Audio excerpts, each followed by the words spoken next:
Boa noite, meus irmãos. A graça e a paz de Jesus a todos. Vamos dar sequência, né, às pregações aqui no livro de Tito. Eu queria convidar os irmãos que abrissem as suas Bíblias no Tito, capítulo 3, pertinho de acabar, né?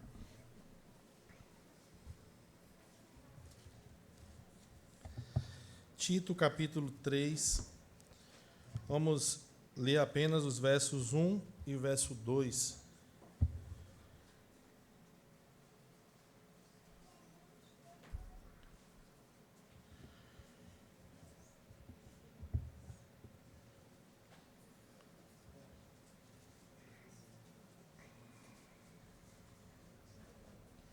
Tito, capítulo 3, versos 1 e verso 2.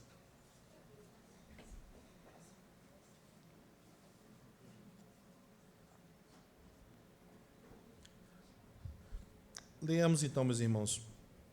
Lembra-lhes que se sujeitem aos que governam, às autoridades, sejam obedientes, estejam prontos para toda boa obra. Não difamem a ninguém, nem sejam altercadores, mas cordatos, dando prova de toda a cortesia para com todos os homens. Amém? Oremos mais uma vez. Senhor, diante de Ti, nesse momento, nós estamos aqui na Tua casa, nessa noite, para Te glorificar, Senhor, para Te exaltar, para louvarmos o Teu nome com cânticos, mas também, Senhor, para ouvirmos a Tua palavra.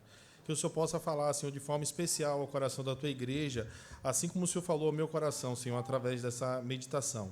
Que seja o Senhor a falar através de mim. Fica conosco nesse momento, é o que nós pedimos e agradecemos em nome de Jesus. Amém.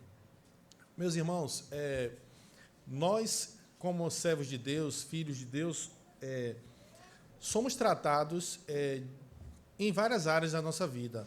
Não existe apenas ser tratado nisso e não naquilo. E o nosso Deus, ao longo da história, ele fala à sua igreja, e a cada igreja ele trata de um assunto particular, ou às vezes ele dá um enfoque maior em determinado assunto, buscando tratar aquela necessidade específica daquela igreja. E o cristianismo ele é vivido também fora dessas quatro paredes. O pastor Elcio ele sempre fala que se fôssemos dar uma nota para todas as pessoas aqui, nós daríamos 10 por conta da forma que nós nos apresentamos aqui. O presbítero Reinaldo falou, vamos ficar de pé, todo mundo fica, vamos sentar, todo mundo senta, vamos ler o texto, todo mundo lê, na hora de orar, todo mundo ora, na hora de ir embora, todo mundo vai para casa. Então, está tudo ok, mas a nossa vida vai além disso.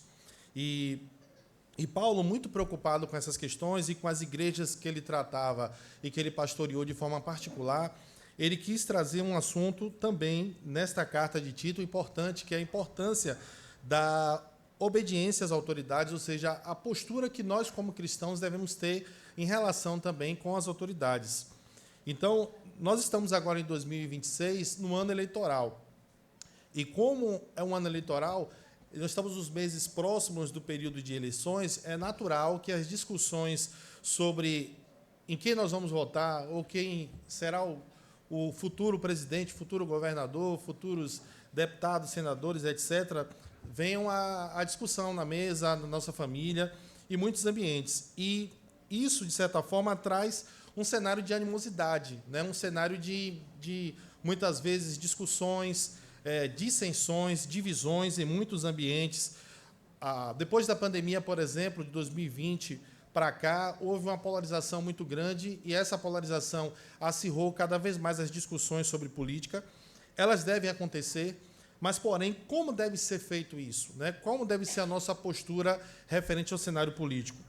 E essa polarização, essas discussões acaloradas sobre política, elas também trouxeram rompimentos de famílias, de amizades, pessoas que não frequentam mais as casas de outras por conta disso, pessoas, inclusive, que não trabalham ou não vendem ou não comercializam coisas para pessoas que têm um posicionamento político A, posicionamento político B.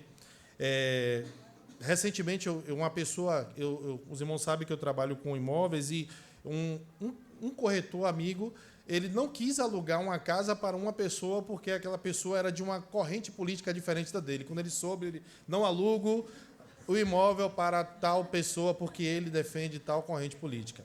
Então, perceba que há uma distorção muito grande sobre isso. Quero deixar claro aqui, meus irmãos, que o sermão ele não vai falar sobre a questão da política, embora a igreja presbiteriana ela tenha um posicionamento claro, muito claro sobre aquilo que nós devemos observar, as balizas que nós devemos observar quando da nossa votação. Por exemplo, no Supremo Concílio de 2022, lá foi aprovada uma resolução onde que a igreja presbiteriana entende e reafirma que o marxismo cultural, o marxismo, comunismo, dentre outras ideologias que são pregadas por alguns partidos políticos, são incompatíveis com a fé cristã. Então, quando a gente for votar, a gente precisa observar esses pontos, essas questões. Inclusive, foi reiterado agora na última reunião do Supremo Concílio. Mas aqui nós não vamos falar sobre isso. Em outro momento, com certeza, o pastor Elcio vai falar melhor sobre a questão da política. Mas o que nós devemos observar é que Paulo, quando ele escreveu essa carta para Tito, havia uma preocupação aqui com a forma de ser e a forma de pensar e de agir daquela igreja que precisava ser tratada, principalmente no que diz respeito à liderança e às autoridades. Mas nós vimos no sermão anterior, no capítulo 2, por exemplo, que em suas cartas, quando Paulo normalmente ele escreve suas cartas, ele começa falando o quê? A doutrina, para depois ele falar a parte prática. Então, primeiro a ortodoxia, para depois a ortopraxia, ou seja, a forma como nós iremos praticar aquilo que nós aprendemos. Mas em Tito ele começou de uma forma diferente. Primeiro ele começou pela parte prática, para depois a fazer a fundamentação, a parte teológica. E nós vimos no capítulo anterior, quando estudamos aqui nos versos 11 a 15, que ele fala sobre os benefícios da graça salvadora de Cristo, o que é que ela produz dentro de nós. Nós vimos que ela foi manifesta a diversas classes de pessoas, que ele cita, inclusive, homens mais velhos, mulheres mais velhas, jovens casadas, os jovens, os servos, que eram os escravos das épocas. Então, todas essas pessoas foram alcançadas e elas deveriam, como ele fala, ser educados pela graça de Cristo, elas deveriam aguardar a manifestação da glória de Cristo, ou seja, que é o retorno de Jesus, quando ele voltará, e também que nós somos remidos e cada dia nós somos transformados de glória em glória através da comunhão com Cristo Jesus, e o lavar regenerador de Cristo, ele produz isso em nós. Agora, no capítulo 3, ele continua novamente voltando, falando, iniciando nesses 2 versículos que eu li, da parte prática, e vai depois fundamentar nos versos 4 ao 7 em diante. Mas aqui eu queria concentrar a meditação nessa noite com o tema a postura cristã para com as autoridades. A postura cristã, qual deve ser a nossa postura, a postura de um crente referente às autoridades, referente às lideranças, referente aos nossos patrões, referente às lideranças de um modo geral, e também para com o próximo. Então, ele dá 5 orientações que estão contidas aqui nos versos 1 e 2, para que a igreja de Creta colocasse em prática sobre como elas deveriam se portar com as lideranças e com o próximo. Então, ele vai deixar bem claro aqui.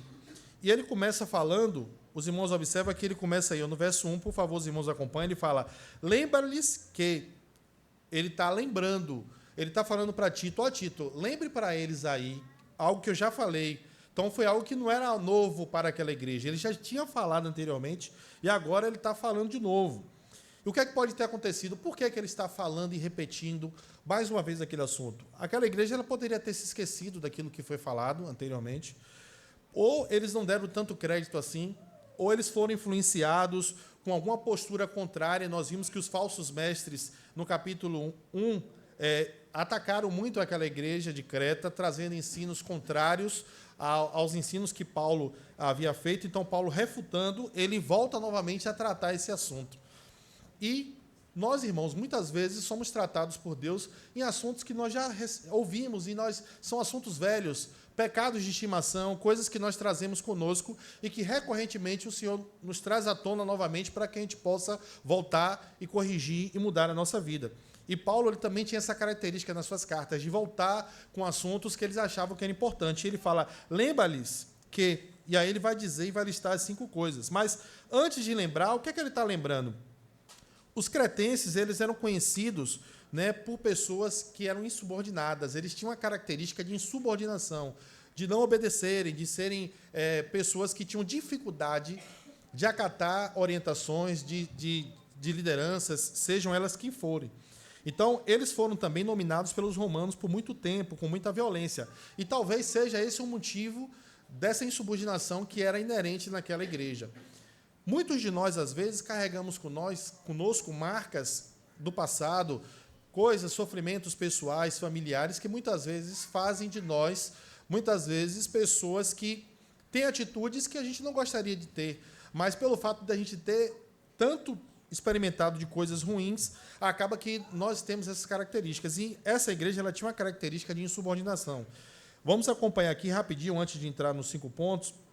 Primeiro, no capítulo 11, irmãos, olhem o versículo 6, voltem um pouquinho aí. No capítulo 1, no verso 6, ele vai falar, primeiro, sobre a questão da insubordinação que era inerente naquela igreja. Alguém que seja, primeiro falando sobre as lideranças, né? Para alguém ser um líder na igreja de Creta, ele tinha que ser o quê? No verso 6, alguém que seja irrepreensível, marido de sua mulher e que tenha filhos crentes, não acusados de dissolução e nem são insubordinados. Ou seja, o líder da igreja, aqueles que deveriam liderar os presbíteros, deveriam ser pessoas que tivessem um coração tratável, gente que fosse pessoas que não eram insubordinados, mas eram pessoas que eram subordinadas a Deus, eram pessoas que eram lideranças que eram subordinados a Paulo e à liderança da igreja. No verso 9, ele fala também sobre a questão da autoridade de Timóteo. Ele fala assim, apegado à palavra fiel, que é a segunda doutrina, de modo que tenha poder tanto para exortar no reto ensino, como para convencer os que contradizem. Perdão, os servos aqui, né, ele está falando sobre, no capítulo, verso 10, perdão, no 10, do capítulo 1. Perdão, meus irmãos. Porque existem muitos insubordinados, pauradores, frívolos e enganadores, especialmente o da incircuncisão. Aqui ele está falando dos falsos mestres, ou seja, aqueles homens que tentavam ensinar coisas contrárias à palavra de Deus à igreja, eram pessoas muito insubordinados, enganadores. Então, eram características daqueles homens que estavam querendo perverter a igreja, serem pessoas também insubordinadas. Logo, essas pessoas transmitiam para aqueles que eram pastoreados, liderados por eles, ou tentado pastorear insubordinação. No capítulo 2, aqui também ele vai falar no verso 5 sobre as jovens casadas, que essas mulheres também não deveriam ser insubordinadas. Olha que Paulo está batendo muito nessa questão da insubordinação para com a igreja. Olha o que ele diz aí no verso 5 do capítulo 2. A serem sensatas, honestas, boas donas de casas, bondosas, sujeitas ao marido, para que a palavra de Deus não sejam difamadas. No verso 9, ele vai falar sobre os servos, que os servos também não fossem insubordinados. Olha o que ele diz, quanto aos servos, sejam em tudo obedientes, ou seja, não desobedientes, mas obedientes ao seu Senhor, dando motivo de satisfação, e não sejam respondões. E também sobre a questão da autoridade de Timóteo, ele fala também para que as pessoas respeitem a autoridade dele. Olha o que ele diz lá no verso 15 do capítulo 2. Ninguém diz essas coisas, exorta e repreende também com toda a autoridade. Ninguém te despreze. O que é que Paulo estava querendo dizer? Olha, esta igreja tem a característica de desprezar, de ser insubordinada, mas eu estou dizendo aqui que você pregue com zelo e que ninguém despreze aquilo que você está falando. Então, diante disso, Paulo continua agora no capítulo 3, que é que nós vamos ver aqui, com a parte prática, orientando a igreja sobre essa ideia de insubordinação que precisava ser tratado.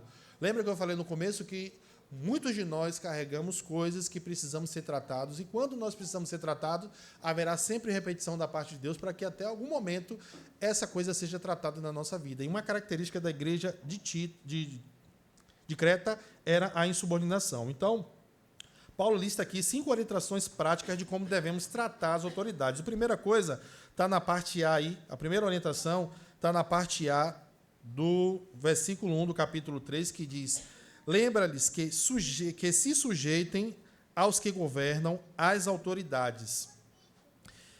Como cristãos, meus irmãos, nós devemos ser sujeitos aos governantes desde que eles não nos coloquem em situação de desobediência a Deus. Então, isso serve tanto para o âmbito governista, né, do executivo, né, que são os nossos governadores, prefeitos, etc. Nós precisamos respeitar a autoridade dessas pessoas, independente de quem eles sejam, ou se foi alguém que você votou nele ou não, de partido que você entende que é um partido que está pautado naquilo que nós devemos preservar para escolher a palavra de Deus ou não. Nós devemos sim respeitar essas lideranças.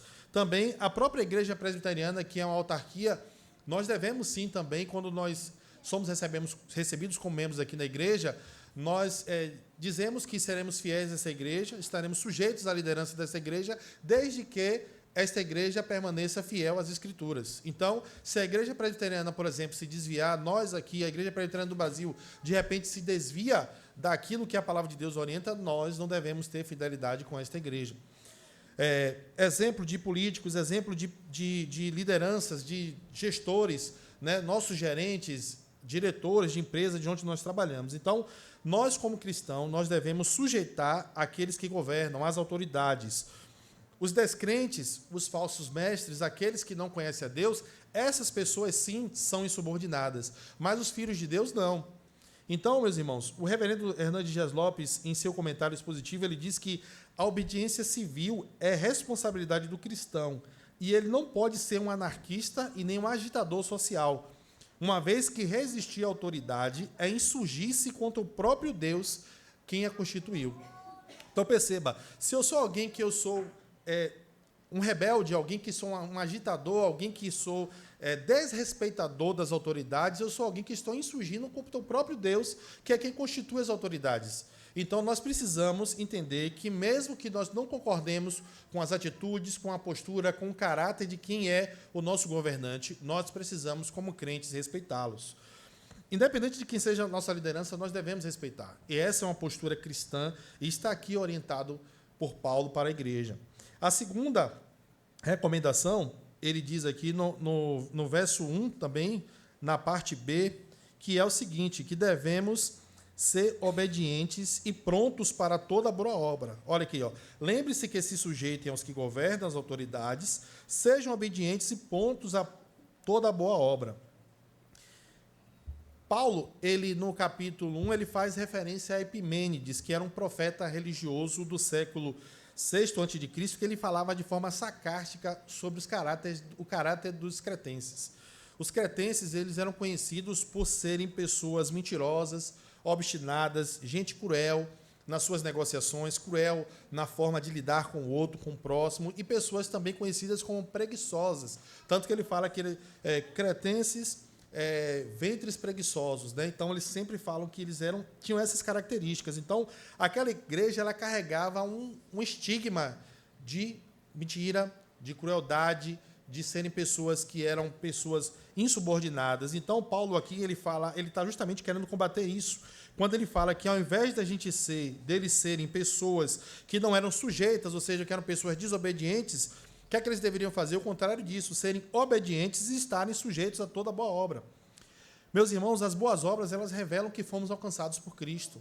Nós somos pessoas boas e praticamos boas obras, não para sermos salvos, mas nós fazemos isso porque somos salvos. Então, se eu sou um salvo, filho de Deus, eu devo demonstrar isso também nas minhas atitudes, e principalmente nas atitudes com a liderança. Como eu sou um trabalhador, como eu sou um cidadão da sociedade, e eu sou um cristão e eu não me submeto a essa liderança. Eu sou alguém que sou um rebelde, eu sou alguém que não obedeço, eu sou alguém que não tenho boas atitudes, eu tenho uma boa postura cristã.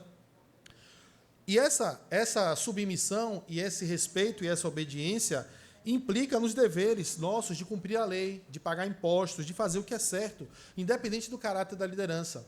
Vocês já devem ter ouvido de pessoas, por exemplo, falarem assim, rapaz, eu sou empresário, mas esse país é um país corrupto e os empresários passam mal nesse país, então eu não vou recolher todos os impostos, eu vou sonegar um pouco aqui porque não dá para sobreviver.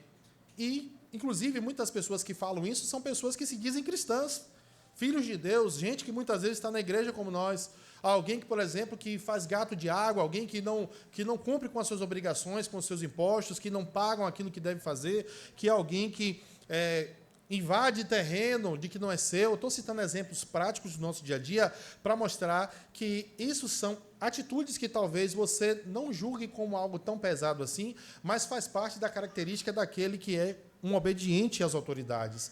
Alguém que entende da sua importância e alguém entende da importância daquilo que ele deve fazer como um filho de Deus. Então, Paulo ele deixa bem claro aqui, de forma enfática, que aquela igreja ela deve se sujeitar às autoridades e também devem ser obedientes e prontos para toda boa obra. A terceira orientação que ele destaca aqui é no verso 2 agora, que ele fala na parte 2a, que é Não difamem a ninguém. A ideia de difamar aqui, a palavra grega traduzida para difamação é blasfêmia, que quer dizer falar mal com o propósito de ferir. É você falar mal de alguém com o propósito de ferir, de destruir. Então, o que é que Paulo estava querendo dizer? Olha, vocês não difamem ninguém. Aquela igreja tinha uma característica de ser insubordinada. Provavelmente tinha uma característica também de difamar, de falar mal, de não respeitar. E a difamação, ela é um assassinato moral. É você assassinar alguém de forma moral. É dizer coisas que aquela pessoa fez, ou até que ela tenha feito mesmo, ou não, mas de forma de destruir. Sabe quando alguém te procura para falar, eu tenho para falar uma coisa para você sobre fulano. Aí fala para você algo muito ruim que alguém fez. E aí você pergunta, por que você está me falando isso? Para você orar para fulano. Né? Normalmente essa é a resposta que as pessoas costumam dizer, né? Vamos orar para o fulano. Mas por que você não vai até fulano, confronta e diz que ele está errado, que ele está pecando, que ele precisa mudar a sua postura? Então, perceba que normalmente a difamação ela tem a natureza o interesse dela é só de produzir realmente a destruição, é de ferir aquela pessoa. E nós não podemos difamar a ninguém, e principalmente as autoridades. Além de recomendação bíblica, é também um crime contra a honra você difamar as pessoas. Existe um crime e nós precisamos ter um cuidado. Nesse período eleitoral, meus irmãos, há uma tendência muito grande, principalmente agora com o IAS, né, de as pessoas produzirem vídeos, imagens comprometedoras, até a voz, né, até a voz da pessoa. A minha voz aqui, eu falei agora aqui, a IA pega e pode reproduzir isso através de uma ligação. Tanto que existem golpes que as pessoas ligam para as pessoas, fica calado, você fala, alô, quem é? O cara já pegou você lá, sim, não, e ali já pode fazer um cartão, fazer tanta coisa com seu nome. Então, perceba que, nesse período agora de fake news, de IAs, muitas pessoas perdem tempo destilando ódio, despejando fake news, despejando vídeos falsos, com o objetivo de destruir a imagem de candidatos A, B ou C. Embora, meus irmãos, muitas vezes nós sabemos que muitos vídeos desses que nós recebemos sejam reais, mas o nosso papel como cristão não é ficar disseminando ódio e nem ficar disseminando fake news. Nosso papel é orar, interceder e denunciar aquilo que está errado. Então, muitas pessoas e muitos cristãos perdem tempo fazendo isso, mas você já reparou que muitas pessoas não perdem tempo ou empregam a mesma energia para enviar um texto bíblico para alguém, para mandar uma pregação para uma pessoa, para mandar um trechinho de reflexão, de um vídeo de reflexão de algum pastor, de alguém que tem uma mensagem da parte de Deus para aquela pessoa. Então, fica a reflexão para nós. Talvez você e eu estamos perdendo tempo disseminando muitas coisas que não deveríamos, ao invés de usar as nossas redes sociais e o nosso tempo para fazer aquilo que, de fato, nós todos aqui fomos comissionados, que é pregar o Evangelho de Cristo. Então, que nós possamos... Essa é uma aplicação que eu já queria trazer. Vamos refletir com uma forma como nós temos utilizado a nossa rede social para essa finalidade. A quarta coisa que ele vai listar aqui é que nós não sejam altercadores. Ele diz, não difame ninguém, nem sejam altercadores. E altercadores quer dizer que são pessoas que criam confusão, criam polêmicas, que ferem outras pessoas, gente contenciosa, gente resistente. Nós aqui, irmãos, não devemos confundir uma coisa. Todos nós temos o direito de fazermos protestos pacíficos. Nós, como cristãos, não devemos aceitar, porque nós somos cristãos, nós devemos aceitar o que está sendo feito aí no ambiente político. Nós sabemos que há uma crise, sim, nos três poderes, né? Há um descrédito muito grande quando se fala a respeito de política. Muitos de nós temos dificuldade, inclusive, para escolher candidatos para votar. Ou até quando alguém da nossa família, alguém da nossa confiança particular pergunta assim, Reinaldo, né, quem você vai votar? Quem que você acha que eu poderia votar? Existe algum candidato que você tenha acompanhado a reputação e que você acha que valeria a pena a gente poder apostar? A gente fica com dificuldade de indicar e até tem receios de fazê-lo por conta de experiências negativas que tivemos de acreditar em candidato A, B ou C. Mas o fato é que nós, como cristãos, não devemos ter a postura de gente que é altercador, pessoas que criam confusão, pessoas que criam polêmica, aquelas pessoas que que criam situações para ferir outras. Já se lembra daqueles colegas seus de trabalho, aquelas pessoas que do nada chega assim, procuram uma discussão sobre política, sobre determinado assunto, no almoço de família, está todo mundo feliz, né? Hoje é dia dos pais, né? Lá chega na hora do sobremesa, do mousse, aí vem aquele problemático, altercador lá, do nada larga uma, e todo mundo fala, meu Deus do céu, né? Por que isso agora? De fato, essa postura não deve ser a postura do cristão. É isso que Paulo estava querendo dizer aqui. Olha, nós não devemos ser altercadores, não devemos ser essas pessoas que procuram confusão. Nós devemos ser umas pessoas que devem ser passivas. Pessoas que devem ser o quê? Olha o que ele fala agora, no quinto e último ponto. Pessoas que sejam, mas ao invés de serem pessoas que difamam as pessoas, que sejam altercadores, nós devemos ser o quê? Cordatos, dando provas de toda a cortesia para todos os homens. Essa ideia de cortesia é provas de moderação, paciência, tolerância, mansidão. Essa é a postura do crente. A postura do crente não deve ser a postura do brabo, a postura do que não leva desaforo para casa.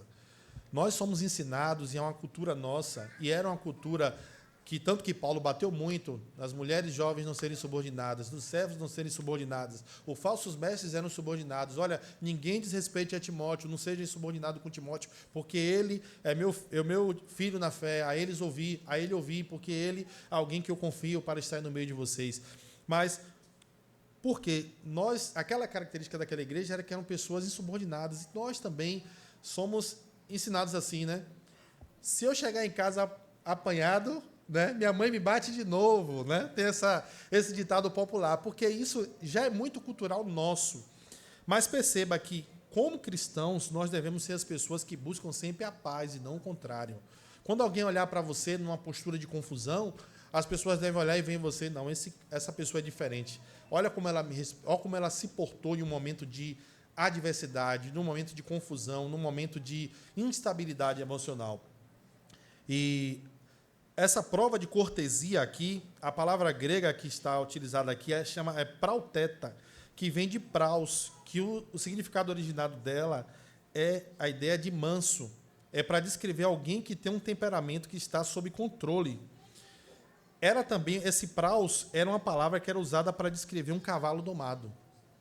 Então eu pensei, um cavalo, quem é da roça, quem é do interior, sabe como que é difícil um cavalo arisco alguém montar, né? É um cavalo tem cavalo que é difícil até de domar, mas é possível domar os cavalos. Mas você não monta num cavalo, só quem tem experiência mesmo, um vaqueiro, ele tem que ter o cuidado, o manejo, o contato com ele, dá umas porradinhas, depois senta, vai lá, amansando, até que aquele cavalo esteja domado. E quando ele está domado ali, acabou. Você pode colocar uma criança sozinha nele e a criança vai sozinha com aquele cavalo domado, vai e volta. A ideia de praus aqui, a ideia de alguém, de cortesia, era alguém que era como se fosse um cavalo domado, alguém extremamente equilibrado emocionalmente. Olha que difícil tarefa para nós nos dias de hoje, quando a gente passa num trânsito e sem querer você está distraído, passou demais e o cara vai xingar a sua geração toda e futuras gerações, e você vai meu Deus do céu, como eu vou ser alguém equilibrado? Quando você é desrespeitado no hospital, e normalmente nós temos aquela tendência de falar, peraí que vai atender fulano agora, e aí a gente vai lá fazer, no popular, a famosa baixaria, né? A famosa confusão para resolver, e fala, infelizmente eu tive que fazer aquele escândalo ali, porque senão meu filho não seria atendido, meu esposo não seria atendido, minha esposa não seria atendido, mas será que essa é a postura correta que Deus espera de nós como cristãos? Será que essa postura tem evangelizado as pessoas que estão ao nosso redor? Tem comunicado Cristo? Nós somos representantes do governo de Deus na terra, meus irmãos. Então, nós devemos brilhar a luz de Cristo e não causar tumultos em nome da política ou do que quer que seja. Nós, enquanto cristãos, nós devemos ser aquela pessoa que joga o veneno no grupo familiar nesse momento de política. Nós não devemos ser aquela pessoa num trabalho que cria polêmicas, que são pessoas que não têm paciência com o outro, pessoas que perdem a razão numa discussão acalorada. Devemos ser pessoas equilibradas. E ele fala aqui que não apenas com as autoridades, mas olha o que ele termina na parte C do versículo, dando provas de toda a cortesia para com todos os homens. Aqui é o oposto da cultura seletiva que a nossa sociedade diz. Olha, eu tenho paciência, eu vou tratar bem, eu vou ser equilibrado com pessoa tal, mas com pessoa X, não. Mas com a pessoa Y, sim. A ideia de que a gente não deve tratar ninguém diferente. Nem seja pelo aspecto religioso, a pessoa que é de uma religião diferente da nossa, de matriz africana, do catolicismo, Testemunho de Jeová, qualquer espírita, etc., pela etnia, pela cor da pele, pela classe social, pelo posicionamento político, de esquerda, de direita, de centro, ou mesmo por ser um político. Tem pessoas que chegou aqui, encontrou, se bateu de frente com o prefeito aqui na rua. Aí viu o prefeito, fala assim, vou dar as costas para ele saber que eu não gosto dele. Né? Então, perceba, essa não é a postura que se espera de um cristão. A postura de um cristão é que nós devemos tratar a todos com cortesia, a todos os homens. Meus irmãos, nós somos tratados como pessoas e filhos de Deus na nossa totalidade, e não apenas naquilo que nós queremos ser tratados. Ah, não, eu sou tratado no meu pecado, nos meus pecados de estimações, nas minhas coisas, mas com o que diz respeito à liderança política, não. É tudo bandido, é tudo ladrão, e se passar aqui eu vou jogar ovo. Se passar de de mim, eu vou xingar. Se mandar isso, eu não vou respeitar. Eu não pago imposto, porque o imposto que a gente paga hoje, em vez de ser destinado para a saúde, foi desviado por tal político, por tal deputado, foi usado em emenda tal, etc. Então, o que é que Paulo estava querendo dizer para aquelas pessoas? Olha, vocês são pessoas que têm características de gente que são insubordinadas. Mas, como filhos de Deus, a postura de vocês não deve ser essa. Olha o que é que Paulo vai dizer agora. Por que é que Paulo diz isso? Lembra que eu falei que Paulo, normalmente, ele começa falando a teologia para depois falar a parte prática? Nesse texto, nessa carta de Tito em específico, ele começa sempre falando da parte prática para depois fundamentar. E nesse capítulo 3 foi a mesma coisa. Ele começou falando da parte prática, olha, não difame ninguém, sujeite às autoridades, sejam obedientes, prontos para a tua obra, não sejam altercadores, mas sejam cordatos, dando prova de cortesia para todos os homens. Por quê? Né? Aí agora que seriam as aplicações que eu queria trazer. Primeiro, nós vamos ver agora dos versos 3 ao 7. Mas, meus irmãos, primeira aplicação que eu queria trazer é o seguinte: nós só conseguiremos nos sujeitar às autoridades se entendermos que a nossa obediência primeiro deve ser a Deus. Primeiramente, principalmente, quando esses governantes não são a quem nós gostamos. Principalmente quando seu chefe não é quem você gosta. É uma pessoa que não respeita ao próximo, não respeita a família. É alguém que é contra a família. O seu próximo presidente da República, ele pode ser alguém que despreza completamente os valores da família. Pode ser alguém que, notadamente, é um adúltero. É alguém que é contra os evangélicos, contra os cristãos. Mas você deve respeito a essa pessoa. Você deve respeito ao seu governante, você deve respeito ao gerente da empresa que você trabalha, você deve respeito às lideranças, às autoridades. E o nosso papel é respeitar, orar, interceder, porque todas as autoridades são constituídas por Deus.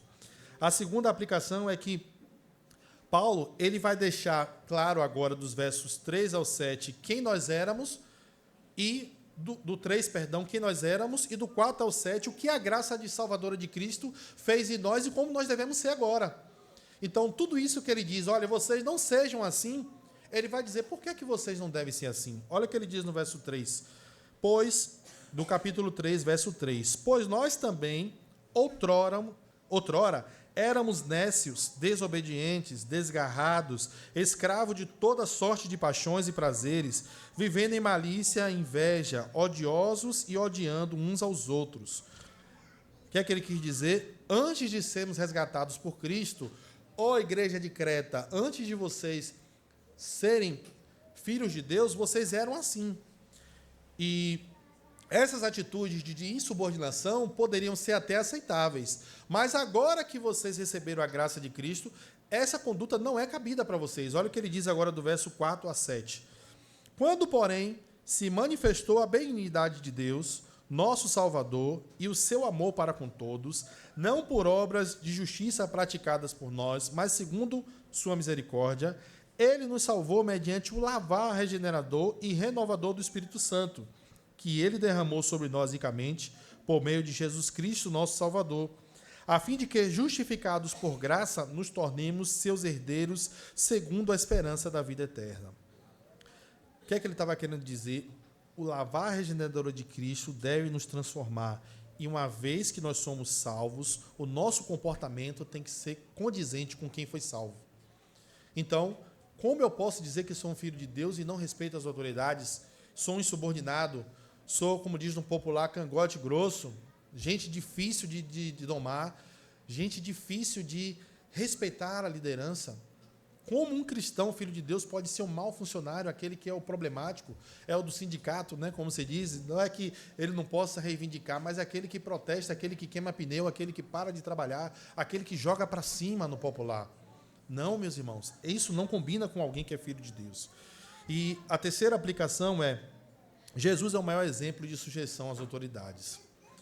O nosso Senhor Jesus, ele foi acusado injustamente, meus irmãos, sem motivos para ser acusado. Perseguido pelos judeus, pelo Império Romano, porém ele viveu de forma exemplar. Além das recomendações de Paulo que nós vimos aqui, de como deve ser a nossa postura com as autoridades, e também do próprio exemplo de Paulo também, porque Paulo, os irmãos lembram que Paulo foi preso de forma injusta também, quando ele expulsou o demônio daquela serva, né, daqueles homens que era adivinhadora. Então, eles criaram uma situação, prenderam Paulo de forma injusta, e Paulo, quando ele estava orando com Silas e louvando, de repente os grilhões se quebraram, né? Então, da cadeia, ele poderia sair, inclusive, e fazer o uso, olha, fui preso injustamente, agora que quebrou as cadeias aqui, eu vou sair daqui, né, e vou seguir a minha vida, porque Deus, então, permitiu que quebrasse essa cela aqui, para que eu pudesse ir embora. E Paulo também foi um exemplo de alguém que respeitou as autoridades e falou, não, eu vou ficar aqui, não vou sair daqui. E quando chegou o carcereiro, que tomou um susto, que viu ele ali, ele falou, não, eu não vou sair daqui, não vou fugir, né? Eles me prenderam aqui, eles que me tirem daqui. Porque ele entendia que ele deveria ser sujeito à autoridade. Então, meus irmãos, o maior exemplo que nós temos de sujeição à autoridade é o nosso Senhor Jesus Cristo, que foi alguém que viveu como homem. O próprio apóstolo Paulo, além dessas recomendações, também foi um homem que foi sujeito às autoridades. Nós, como filho de Deus, precisamos ser sujeitos às autoridades.